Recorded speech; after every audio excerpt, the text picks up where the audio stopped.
Gracias. El tema que les traigo ahora es un tema eminentemente militar. Ahora bien, por el hecho de que usted no sea militar o policía activo o en retiro, no deje de escuchar o ver esta entrega. El tema de la defensa todavía en nuestra supuesta democracia, nuestra frágil democracia, nuestra pervertida pornocracia, como dice el doctor Iván Gatón. Todavía el tema militar, el tema de la defensa, es un tema tabú. Por dos cosas. Primero, conviene la ignorancia colectiva. Repito, punto número uno.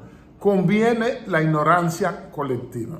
Y segundo, hay un tema constitucional que prohíbe a los militares y a los policías deliberar, es decir, emitir opiniones. Todo esto que yo digo ahora, yo tuve que esperar 40 años y 10 meses para cuando pasé a retiro poder comenzar a opinar. El tema de la defensa sería un tercer aspecto. Hay gente que no lo tocan porque quieren resguardarse y otros porque le convino el desorden. Quien está aquí sentado tiene formación militar, es decir, en defensa, y formación policial en materia de seguridad. He estudiado, ya lo he dicho, en Estados Unidos y otros 13 países.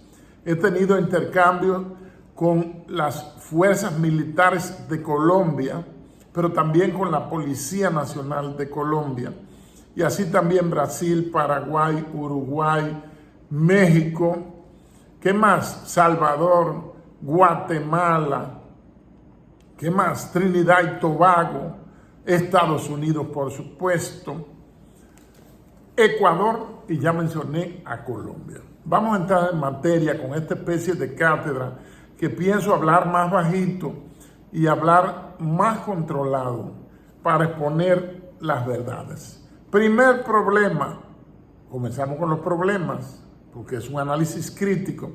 La falta de meritocracia. Por eso usted ve que hay generales por ahí y coroneles, que es lo que se llaman peluches.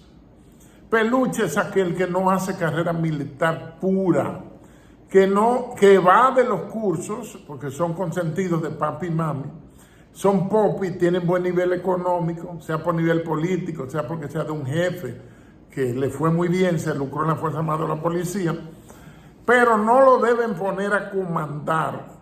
¿Por qué? Porque no es egresado de una de las academias militares, que hay 3, y una policial, que es la policía, que es la 2 de marzo. Y encima de eso, evaden el hacer los cursos, por ejemplo, el curso de plana mayor como mayor, o teniente coronel medio atrasado, medio nuevo, y también el diplomado de Estado Mayor, y más aún, ya el diplomado de Estado Mayor, que es un curso, y como curso con respecto a la Ley General de Educación en la República Dominicana, no tiene ningún valor, no tiene ningún crédito. Ustedes saben que las materias es por crédito. Entonces están los altos estudios, que la policía tiene una escuela muy buena. Yo he ido a dar conferencias allá y fui director 4 años ahí de altos estudios.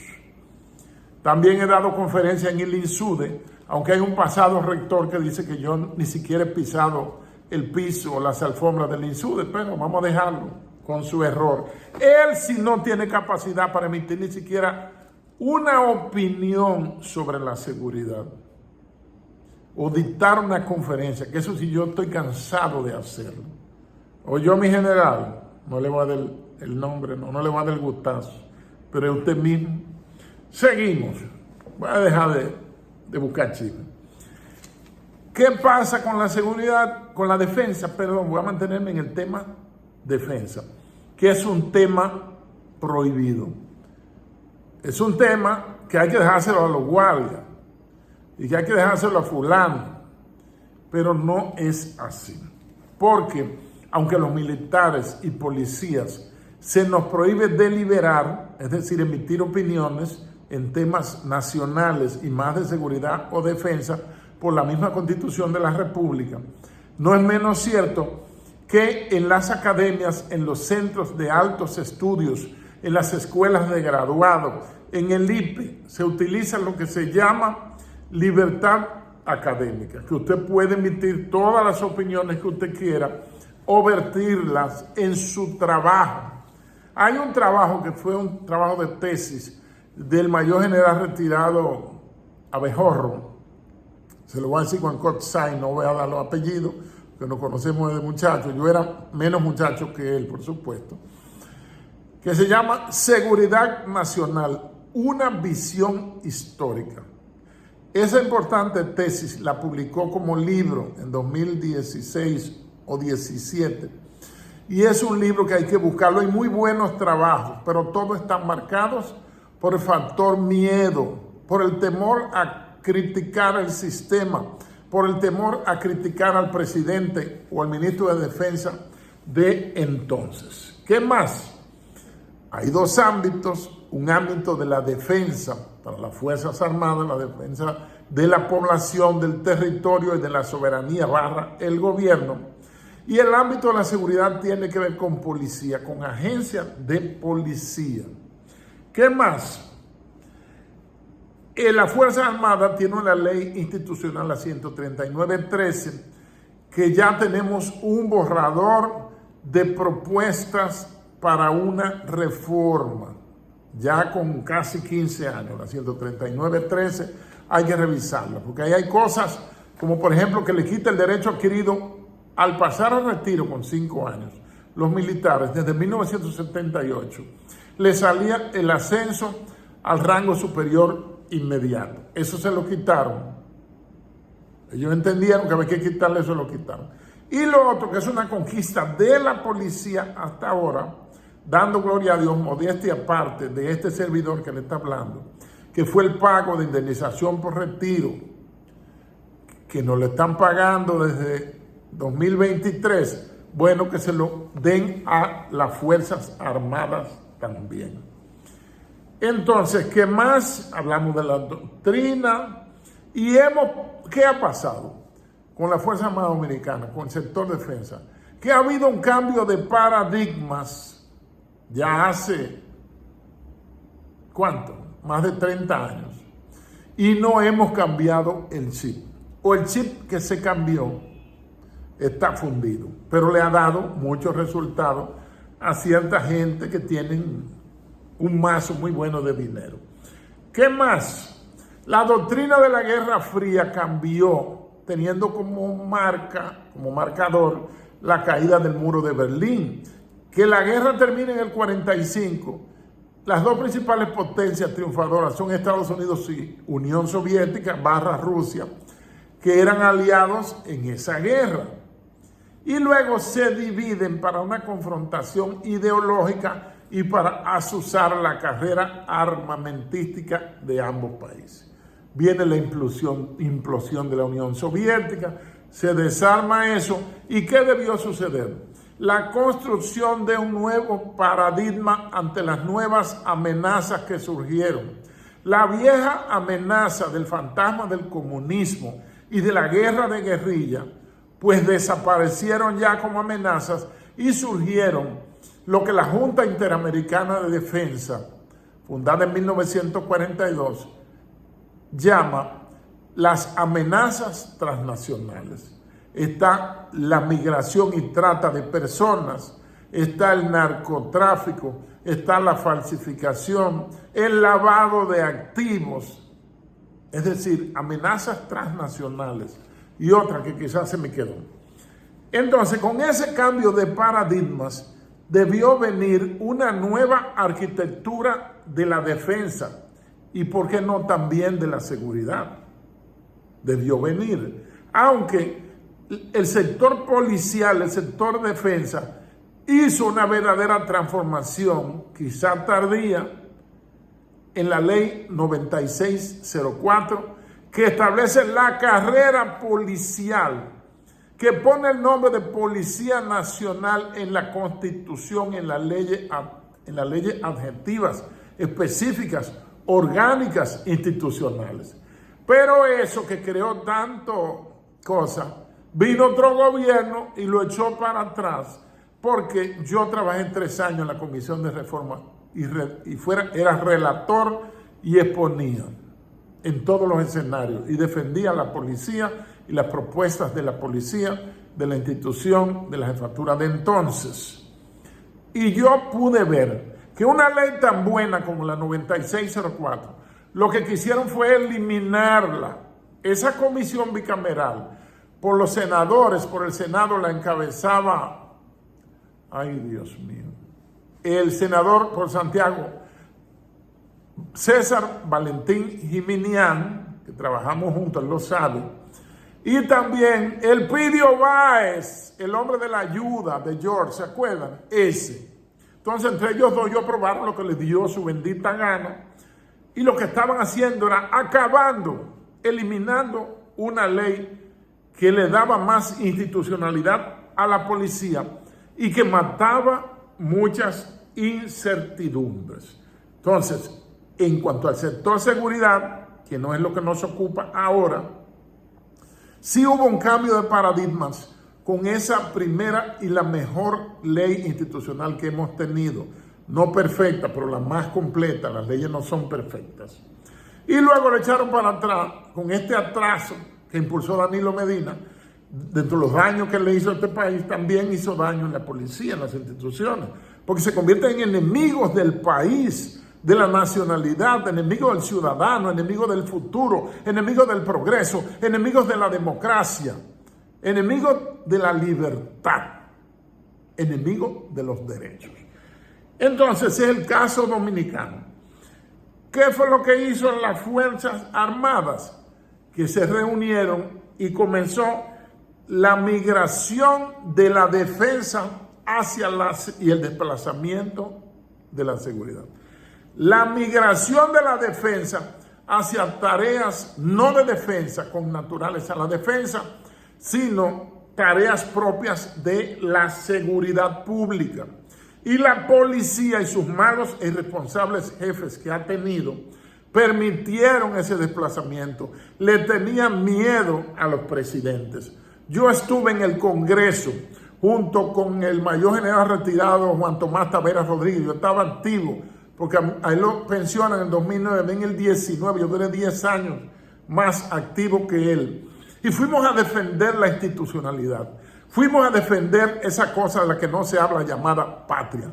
Fuimos a defender la ciudadanía para que tengamos un instrumento legal, pero nos derrotaron porque el poder político y económico tiene mucha fuerza. Entonces, ¿qué comenzó a hacer la Fuerza Armada? En llevarse con los presidentes de turno, a complacerlo en cualquier cosa que ellos quisieran y necesitaran, a darle poder al poder político suplantando el poder militar. Voy a explicar este punto. Estamos claros, y eso es impensable, que nuestro país se vaya a dar una asonada, un plan, un golpe de Estado. Las Fuerzas Armadas esperan pacientemente y cumple con su rol constitucional y con su rol democrático. Eso es una cosa. Otra cosa es que se establezca la penosa complicidad que se ha dado entre el sector militar y policial con la clase política, que no es el mejor ejemplo, porque ahí hay unos tigres que cualquiera no los imita. ¿Qué más? Esa migración y desplazamiento fue arrinconando a las agencias de policía. El caso de migración es un caso tremendo. Migración, la Dirección General de Migración pertenece o actúa bajo el paraguas del Ministerio de Interior y Policía. La policía también. La policía tiene una ley institucional mala, inservible, pero es la que tenemos, la 590-16, que lo único bueno que tiene el pago de indemnización por retiro, artículo 124. Migración tiene su ley, pero el ministerio que es jefe de nosotros dos, de migración y de los policías, no tiene una ley institucional. O sea, son las bellezas. Un país que está rebosado de leyes, ya hay demasiadas leyes sin aplicación. Entonces, interior y policía, algo tan vital para el funcionamiento de todo el interior. La vida interior es lo contrario de relaciones exteriores, es lo contrario, es el control interno, es lo contrario de la Cancillería. Pues no tiene una ley. Entonces la policía se dejó arrinconar en una especie de ósmosis institucional. Y yo lo dije hace 20 años, la policía está como un cangrejo que le han ido cortando patas, le cortan un cacho, una muela, le cortan los ojos y ya lo que queda el cascarón con los dos ojitos para ver cuando el rodillo lo desbarate. Esa es la realidad. ¿Qué más? El consenso de Washington dispuso y diseñó la doctrina occidental. ¿Cómo se explica eso? Que lo que se decide en Washington DC, ¿no vieron que al presidente lo llamaron rápidamente y tuvo que cancelar toda su agenda para ir a reunirse con sus jefes en Estados Unidos? Es que el imperio está ahí, hay que ir allá a chequearse.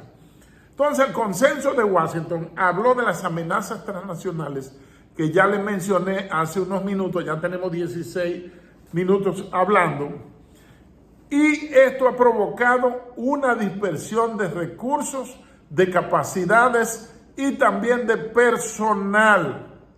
Pero esa dispersión de recursos parece que conviene. ¿Qué hicieron? Se inventaron, comenzando por las Fuerzas Armadas, los institutos u organismos especializados. ¡Qué bien! Ahora hay que formar un instituto especializado para la migración, porque hay uno fronterizo, que es un apéndice del Ejército y las Fuerzas Armadas, que es el CESFRON, Cuerpo Especializado de Seguridad Fronteriza. Comenzaron con ese invento y lo que hicieron fue atomizar, dividir, descuartizar la integralidad o integridad de los organismos armados. Y entonces los de los nuevos institutos, como cobraban mejor, pues miraban con ojeriza a los guardias pasando trabajo y miraban por encima del hombro a los que no estaban enllavados. Entonces, está el CIUTRAN, que es un cuerpo especializado, Ciudad Tranquila. Eso es para labores de seguridad. No está mal que las Fuerzas Armadas apoye a la policía en situaciones especiales. Eso es parte de la práctica y de la doctrina. Se creó también el CICC, que no se habla de él, Centro de Investigación y Coordinación Conjunta. Es quienes manejan la inteligencia, el cerebro neurálgico, neurológico de la Dirección Nacional de Control de Drogas. Existía la Guardia Presidencial, lo convirtieron en el Cuerpo Especializado de Seguridad Presidencial, en el CUSEP, un instituto especializado con presupuesto aparte, vamos a repartir los cuartos, vamos a beber vino y vamos a pasarla bien. El CESFRON ya lo mencioné. Está el CESAT, que es la antigua aviación civil, Cuerpo Especializado de Aviación Civil. Crearon otro que ahí sí se chupa bien, el SECOM. La ciudadanía no conoce, porque a ellos les gusta que no se sepa. Es el Cuerpo Especializado de Control de Combustible, para el tráfico de combustible. Miren, en la cumbre, a 200, 300 metros del destacamento que hay ahí, del antiguo AMET, ahí había una valla de zinc, ahí pusieron una compañía, un asadero, y hay un avión, ya saben dónde es. Ahí se metían en el 98, 99, y lo hacían desde antes, los tanques de combustibles de todas las compañías, de todas, no tengo ni que dar nombre. ¿A qué? A trasegar combustible. Pues por eso crearon el SECOM. El que ponen en el SECOM, en 6 meses, ya pagó todo, no tiene hipoteca, ya tiene su villa, ya tiene su castilla, y le coge cariño a los millones y quiere quedarse ahí, a veces paga para seguir. Otro que crearon, Cuerpo Especializado de Seguridad Turística. Eso es una labor de la policía. Y no quisieron soltar el CESTUR, y eliminar eso, todo el desastre que hubo en Sestur, donde hay unos amigos míos que están presos. Está el Politur, la policía turística. Y cuando vino la oportunidad del metro, eso es para la policía en toda parte del mundo. No, la Fuerza Armada lo cogió, Cuerpo Especializado de Seguridad del Metro. Cuando se creó la AMET, Autoridad Metropolitana del Transporte, después, con la ley 6317, que yo trabajé en la redacción de esa ley, con el diputado Tobías Crespo hace unos años. Bueno, pues vino el DGCET, que ese nombre no me gusta para nada porque suena como un purgante, como un digestivo, como un omeprazol, una vaina así. Esa dispersión en cuerpos especializados ha traído una debilidad institucional tanto en las Fuerzas Armadas, sector defensa, como en la policía, sector seguridad. ¿Cuál desgracia han sufrido ambos? Lo que mencionaba ahorita, la penetración de la política, de los políticos dando orden. Porque aquí hay politiquitos que no estudian. Me gustaría darle un examen, yo me ofrezco para darle un taller gratuito que contemple historia de las ideas políticas, qué es política, ¿verdad? ¿Qué es participación ciudadana? ¿Qué es democracia? ¿Qué es derecho, constitucionalidad? Todo eso me gustaría darle un taller de introducción a la política a un grupo de politiquitos que lo puedan solicitar. Me pueden escribir en los comentarios. ¿Qué hay ahora? No hay líderes políticos, muy pocos líderes políticos, ya no hay caudillos, eso se acabó con Balaguer.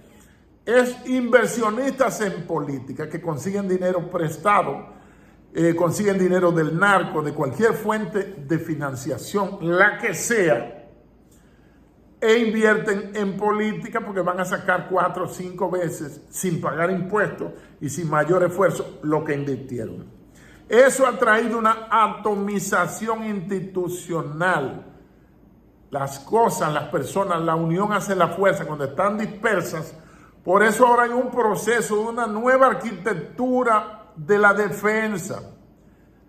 Se creó una nueva brigada, la 7ª.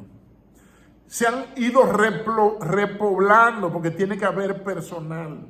Se han comprado más capacidad de 21 helicópteros, 5 camiones antimotines, muchos vehículos blindados. Algunos se están ensamblando en la industria militar, armamento reservado, fusiles y toda esa cosa.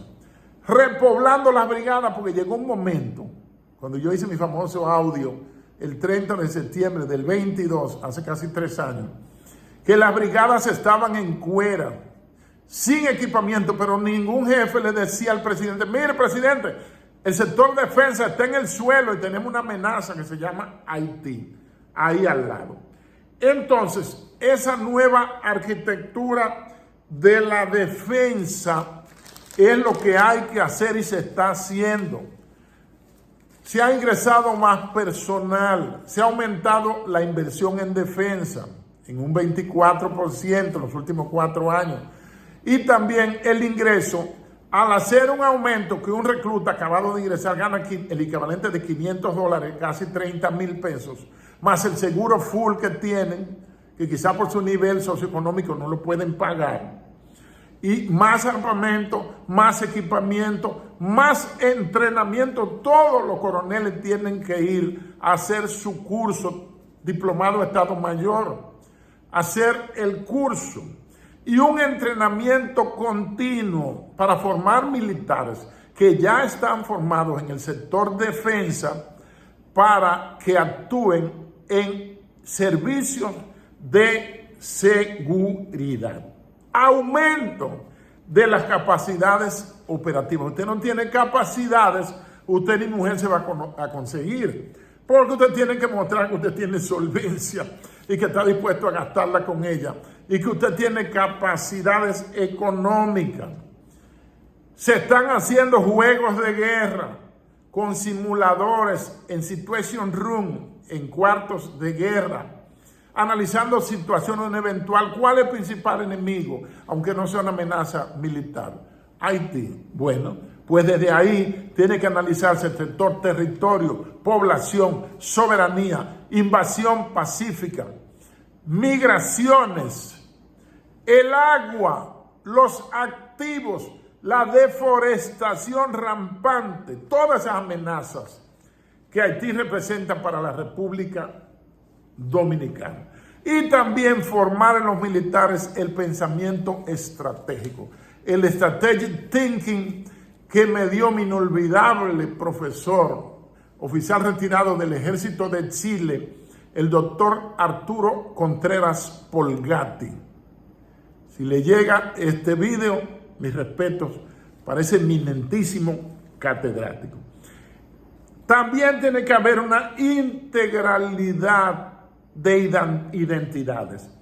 Las Fuerzas Armadas, el Ejército Dominicano, tiene un nuevo lema que se llama Todos somos uno. Antes era todo por la patria y ahora todos somos uno, que indagando determiné que es el mismo lema del escudo heráldico del actual Papa León XIV, que dice en latín, Ilio uno unum, en él todos somos uno.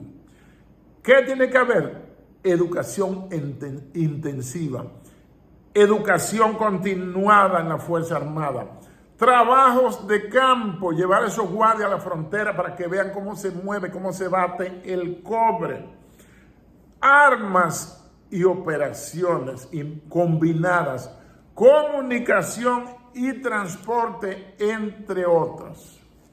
Al final, ya con 27 minutos casi, lo que se espera con Haití no es una guerra convencional. Convencional es que una guerra formal, declarada entre dos estados que tienen más o menos las mismas capabilities o capacidades, el poder relativo de combate. La guerra híbrida es aquella que implica más cosas. Por ejemplo, el ejemplo de guerra híbrida es la guerra de Ucrania o la guerra en Ucrania, que tiene muchas cabezas, muchos tentáculos, muchos escenarios, además del escenario de las operaciones. ¿Qué más? Lo que viene con Haití, lo reitero, y nada más me he atrevido a decirlo yo, Damián Arias Matos, es un conflicto de baja intensidad. Primera característica, conflicto de baja intensidad. No es una guerra convencional como la acabamos de definir. Son duraderos. Hay una multiplicidad de actores. En Haití hay 90 gangas. El más famoso líder es Jimmy Cherizier.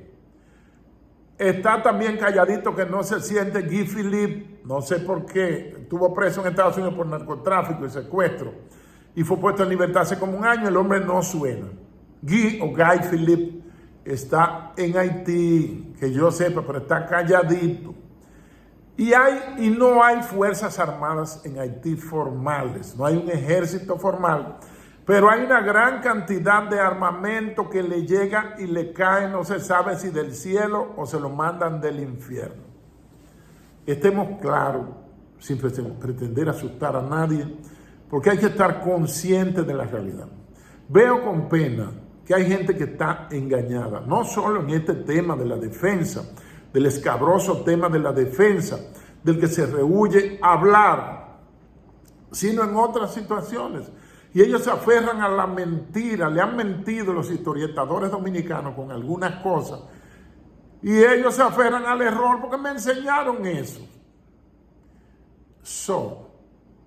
Entonces, hay que hacer o seguir haciendo una nueva arquitectura de seguridad que la marcan las amenazas transnacionales por un lado, aunque hay institutos especializados como el caso de la misma Dirección Nacional de Control de Drogas para manejar eso.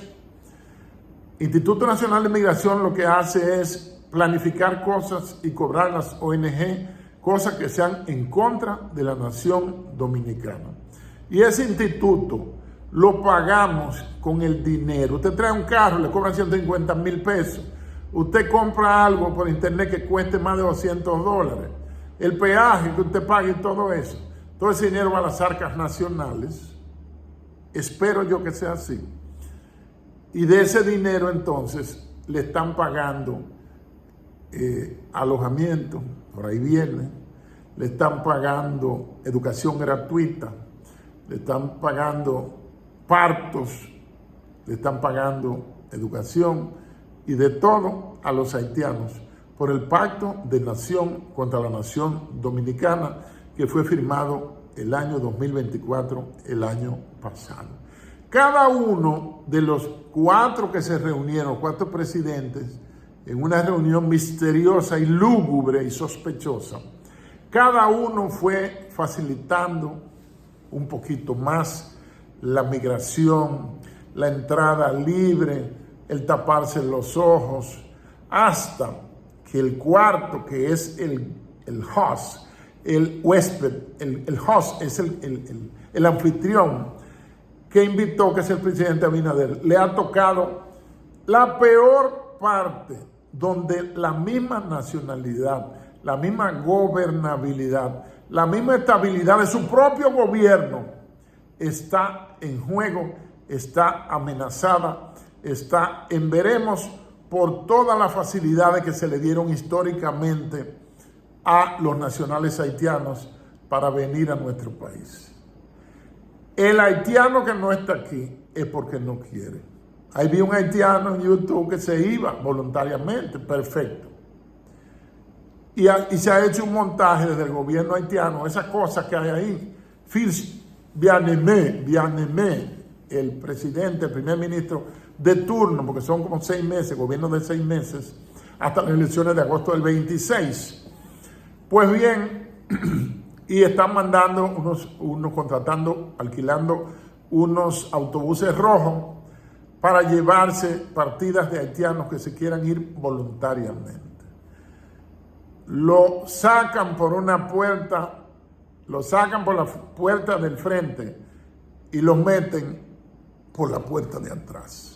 Eso es lo que está pasando en nuestro país. Hemos perdido el país y no sabemos cómo estaremos en un corto plazo. Dentro de un año no sabemos cómo estará esto aquí, que nos hemos dejado quitar y que ha sido entregado por la clase política cómplice. Observen, los próximos candidatos en el 28 tienen que tener una propuesta de gobierno clara, no una propuesta de gobierno ilegible, incomprensible, maliciosamente para que nadie entienda. Sector migración, esto es lo que hay que hacer y aquello. Esa es mi propuesta de gobierno. Si usted viene de sabroso a regalar picapollo, pote de romo y a subirse en jipeta, a saludar a nadie que lo está mirando, apriétese los pantalones y presente su propuesta para frenar este desmadre institucional. Aquí estamos dormidos o roncando con la boca abierta. Aquí tiene que levantarse una alianza nacionalista. Pero el problema de proponer ciertas cosas es que ninguno de los políticos te apoya. Y si tú estás cogiendo fuerza, se te acercan hipócritamente a ver si te roban el escenario. Y también tratan de comprarte cuánto vale tu organización. Por eso el ciudadano no cree en los políticos. La clase política es una clase prostituida y podrida hasta la taza. Si no tengo razón, tápenme la boca haciendo las cosas correctas, con respeto, con honradez, con dignidad. Los mandatarios y los políticos son maestros de los pueblos. Y si ven que los políticos son irresponsables, marrulleros, traicioneros, zancadilleros, delincuentes, narcotraficantes, pues el ciudadano falto de entendimiento va a imitar esos modelos. Muchas gracias.